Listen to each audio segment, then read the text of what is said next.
मैं स्टार्ट करना चाहूंगा सबसे पहले प्रोफेसर केसी सिन्हा के प्रति अपना आभार व्यक्त करते हुए, बिकॉज हम लोग की जनरेशन जो है वो प्रोफेसर सिन्हा की बुक को पढ़ के ही हम लोग बड़े हुए हैं।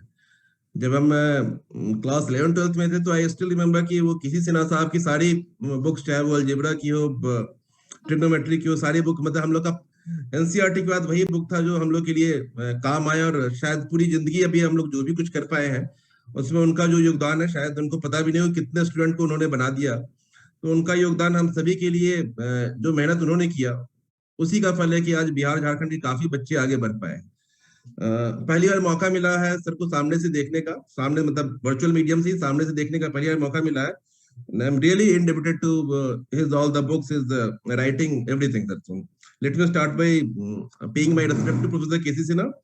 Uh, I will also like to congratulate Bihar Mathematical Society कि आपने इतना अच्छा एक कार्यक्रम आयोजित कर रहे हैं। शायद आप हर वीक या हर महीने कुछ कार्यक्रम कर रहे हैं, उसकी जानकारी मुझे नहीं है। मैं स्टार्ट करना चाहूंगा एज ए सेक्रेटरी एजुकेशन नहीं, मैं स्टार्ट करना चाहूंगा एक वैसे आदमी के तौर पे जिसका मैथमेटिक्स में कुछ रुचि रहा है किसी काल में। सबसे पहले मैं ये समझाना चाहूंगा कि अगर आज भी लोग मैथमेटिक्स को एक कठिन विषय के रूप में देखते हैं तो इसका कारण ये नहीं है कि बच्चे मैथमेटिक्स में कमजोरी, से कारण ये है कि शायद हमारे पास मैथ के अच्छे टीचर्स नहीं है, या मैथ को पढ़ाने का जो हमारा तरीका है वो ऐसा हो गया कि मैथ को लोग हवा बना लेते हैं।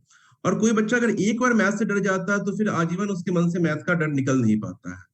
तो सबसे ज्यादा जरूरत हम लोग को इस बात की है, खास करके जो बिहार मैथमेटिकल सोसाइटी है इसके तत्वावधान में अगर हम ये कर सके कि जो पेडागॉजिकल स्टडीज है मैथ के लिए उस पर हम काम कर सके, किस प्रकार मैथ को आकर्षक बनाया जा सके, आसान बनाया जा सके, बच्चे मैथ को एंजॉय कर सके। जब बच्चे मैथ को एंजॉय करने लगते हैं तब सही तरीका है, वो फिर खुद ब खुद पढ़ते हैं, उनके पीछे फिर पढ़ने की आवश्यकता नहीं होती कि बेटा पढ़ लो।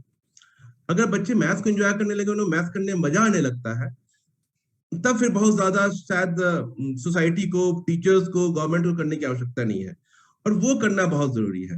मैं हमेशा से मानता हूँ, जैसा बाकी सारे वक्ताओं ने कहा, कि हमारे यहाँ टैलेंट की कमी नहीं है, टैलेंट बहुत है हमारे यहाँ। लेकिन यदि इसी टैलेंट को आप जब कट ऑफ के नंबर के हिसाब से देखें, मैं देख रहा था अभी कुछ दिनों पहले आईओक्यूएम का जो कट ऑफ जाता है, तो आईओक्यूएम एक मैथमेटिकल ओलंपियाड है, सर जरूर जानते होंगे। इसमें अगर साउथ बिहार का कट ऑफ 18 जाता है आउट ऑफ 102, नॉर्थ बिहार और झारखंड का कट ऑफ जो है वो आउट ऑफ 102 30 जाता है। If we compare it to other states, Rajasthan ये 38 जाता है, और क्लास 8 की हम बात कर रहे हैं। अगर क्लास 10 की बात करें तो ये नंबर और भी, ये फासला और भी बढ़ जाता है। तो कहीं ना कहीं ये जरूरत है कि हमारे यहाँ अच्छे टैलेंट है, बट उसको शायद हम नर्चर नहीं कर पा रहे हैं जिस तरीके से हमको नर्चर करना चाहिए। मैथमेटिक्स का हमारे यहाँ यही हो गया कि हम लोग टेक्स्ट बुक करिकुलम जो हमारा है उस तक जाते हैं, बट उससे आगे नहीं जाते हैं। मैथमेटिक्स हमारे लिए एक तरीका, जरिया बन गया है कि किसी तरीके से मैथ में अच्छा स्कोर करके जेई तक चले जाए। जेई एडवांस के आगे हम सोचते ही नहीं है, बिकॉज हमारा जो अल्टीमेट एम है वो मैथ के जरिए एक नौकरी पानी है। मैथ में रिसर्च करने के लिए कितने लोग आगे आते हैं वो सोचना जरूरी है, और अगर नहीं आगे आ पा रहे हैं तो क्यों नहीं आगे आ पा रहे हैं, क्या कारण है कि मैथ रिसर्च के लिए बहुत अच्छा लोग को अट्रैक्ट नहीं कर पा रहा है। हम अच्छे टैलेंट को मैथ में रिसर्च के लिए अट्रैक्ट नहीं कर पा रहे। जो अच्छा टैलेंट है वो इंजीनियर ही बने, ये कोई आवश्यक नहीं है, और उस पे काम करने की जरूरत मैथमेटिकल सोसाइटी को ज्यादा है। देखिए, सरकार का अपना एक लिमिटेड रोल है। मैं हमेशा से मानता हूँ सरकार इनेबलर हो सकता है, हर काम सरकार करे ये संभव नहीं है, और शायद डिजायरेबल भी नहीं है। सरकार के लिए हर एक काम करना डिजायरेबल भी नहीं है। हम लोग हमेशा ये मानते हैं सरकार का काम एक बेसलाइन एस्टैब्लिश करना है, बेसिक फैसिलिटी एस्टैब्लिश करना है। हम लोग सरकार में हमेशा, अगर सरकार की तरफ से सोचे तो हमेशा हम लोग का ध्यान वैसे बच्चों पे ज्यादा रहता है जो बच्चे अपेक्षाकृत थोड़े पीछे रह जाते हैं। जब भी हम लोग एजुकेशन पॉलिसीज बनाते हैं तो हमेशा हमारा ध्यान वैसे बच्चों पे रहता है जो शायद एट पार नहीं है। रिमीडिएशन कैसे हो, रिमीडिएशन को लेकर हम लोग बहुत बड़ा प्रोग्राम चलाते हैं, हर एक स्टेट करता है कि बच्चों को कम से कम एट पार ला सके। बट जो बच्चे बहुत अच्छे होते हैं उनके लिए बहुत ही कम कार्यक्रम अलग से होते हैं। जो ऐसे बच्चे होते हैं जो क्लास 6 में क्लास 8 की चीज कर चुके होते हैं, उनके लिए हमारे पास कोई फैसिलिटी नहीं होती है। शायद कहीं ना कहीं हमको मैथमेटिकल सोसाइटी के जरिए वैसे बच्चों को आइडेंटिफाई करने की आवश्यकता है। कोविड के कारण बहुत प्रॉब्लम हुआ, शायद ऑफलाइन क्लासेस डिस्टर्ब हुए, ऑनलाइन क्लासेस चालू हुए, लेकिन ऑनलाइन क्लासेस ने हम लोग को एक इनेबलर के रूप में ये कर दिया कि आज अधिकांश गांव में हम पहुंच चुके हैं, या हम चाहें तो पहुंच सकते हैं ऑनलाइन जरिए से।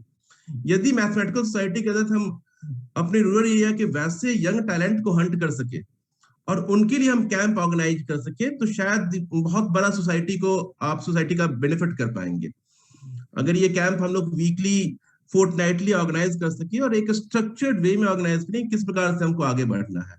अगर हम ओलंपियाड के लिए प्रिपरेशन की बात करें, हम उस पर तैयारी करें कि मैथ ओलंपियाड में हमारे कितने बच्चे जा सकते हैं।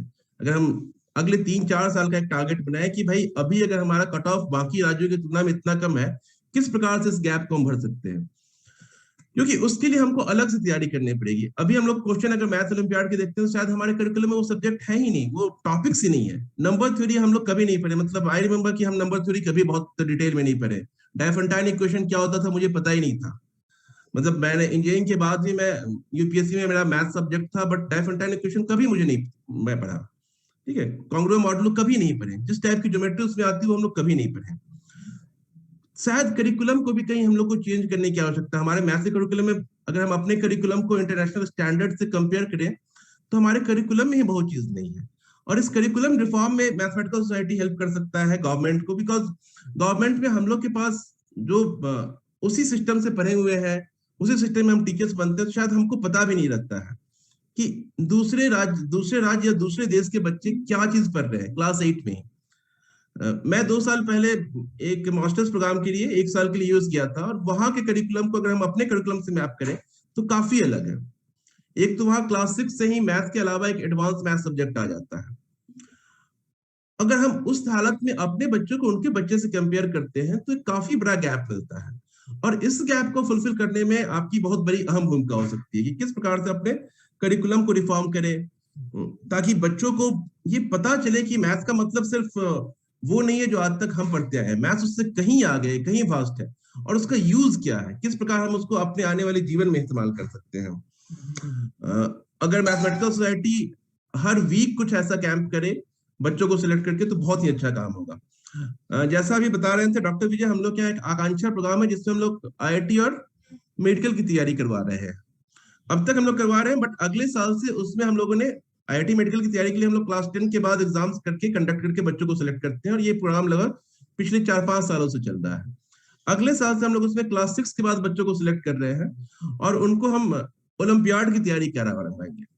तो उसी प्रकार से अगर कैंप ऑर्गेनाइज करके हम लोग बाकी सभी हर एक जगह बिहार झारखंड के, यहाँ हम लोग शायद 25 बच्चों से प्रारंभ करना सोचे हैं, लेकिन ज्यादा बच्चों के एक बड़ा नंबर को हम ले सके और ऑनलाइन मोड में कार्यक्रम चला सके तो उसका काफी इंपैक्ट होगा। वीकली कुछ क्विजेस कंडक्ट करा सके, हर हफ्ता हम क्विज कराएं, उस क्विज के आधार पर कुछ छोटा ही रिकॉग्निशन दे, मे बी रिवार्ड रिकॉग्निशन कोई बहुत बड़ा अमाउंट ना हो, बट एक रिकॉग्निशन मिल जाए बच्चों को, तो बच्चों के लिए वो काफी बड़ा मोटिवेशन होता है। फिर कोविड के कारण ये हो गया है कि हम लोग के काफी विद्यालयों में अब आईसीटी लैब्स बन गए हैं, तो वैसे ही बच्चे जिनके पास नहीं है ये सुविधा, वो भी विद्यालय के माध्यम से आईसीटी लैब के माध्यम से आपसे जुड़ सकते हैं। अभी लगभग 1000 स्कूल में हमारे आईसीटी लैब है, बट इस साल हम लोग 4000 स्कूल में हम लोग के पास मई तक एडिशनल आईसीटी लैब आ रहे हैं। तो लगभग 5000 स्कूल हमारे पास हो जाएंगे, जिसमें सारे +2 स्कूल्स में तो हो ही जाएंगे, सारे सेकेंडरी स्कूल में हो जाएंगे, और लगभग 1800 प्राइमरी स्कूल में आईसीटी लैब्स हो जाएंगे। तो इतने सारे विद्यालय हमसे जुड़ जाएंगे कि यदि हम चाहें तो उसके जरिए बड़े अच्छे तरीके से जो हमारे बडिंग टैलेंट्स हैं उनको हम आइडेंटिफाई कर सकते हैं, उनको किसी प्रकार के ऑनलाइन कैंप के माध्यम से ट्रेन कर सकते हैं, और ये कि मैथमेटिक्स एज ए साइंस के प्रति लोग का जो इंटरेस्ट है वो बढ़ाए। अगर हम लोग ये करने में सफल होते हैं तो मेरे ख्याल से जो मैथमेटिकल सोसाइटी का एम है, ऑब्जेक्टिव है, वो काफी हद तक पूरा हो पाएगा। गवर्नमेंट की तरफ से हम लोग ये प्रोग्राम चलाना चाहेंगे। अगर सोसाइटी की तरफ से कोई प्रपोजल आए तो हम लोग जरूर कंसीडर करना चाहेंगे कि किस प्रकार से हम लोग मैथ को लोगों के बीच ले आ सके, बच्चों के माध्यम से किस प्रकार हम ये समझा सके कि मैथ एक सब सब्जेक्ट नहीं है, math is a way of life. इसका उपयोग जैसा ये पीयूष सर भी कह रहे थे कि हर एक फील्ड में है, वो हम लोग दिखा सके। बहुत ही पायस ऑब्जेक्टिव है सोसाइटी का। आई रियली होप कि सोसाइटी पे जिस प्रकार से आप लोग काम कर रहे हैं वो काम अधिकांश लोगों तक पहुंच सके, इलीट मीडियम इलीट लोग के बीच ना रह जाए, हम लोग गांव तक पहुंच सके, और इस सोसाइटी के माध्यम से हम लोग बच्चों के बीच मैथ के प्रति एक इंटरेस्ट पैदा कर सकें।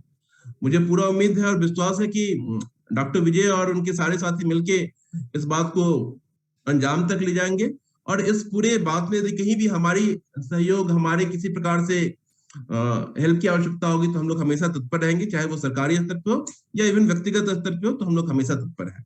धन्यवाद मुझे ये मौका देने के लिए, और मैं डॉक्टर विजय को शुभकामनाएं देता हूँ कि सोसाइटी के माध्यम से आप ज्यादा से ज्यादा बच्चों का भला कर सके। और अंत में एक बार फिर प्रोफेसर सिन्हा को मैं अपना रिस्पेक्ट पे करना चाहूंगा sir, really huge fan. Thank you.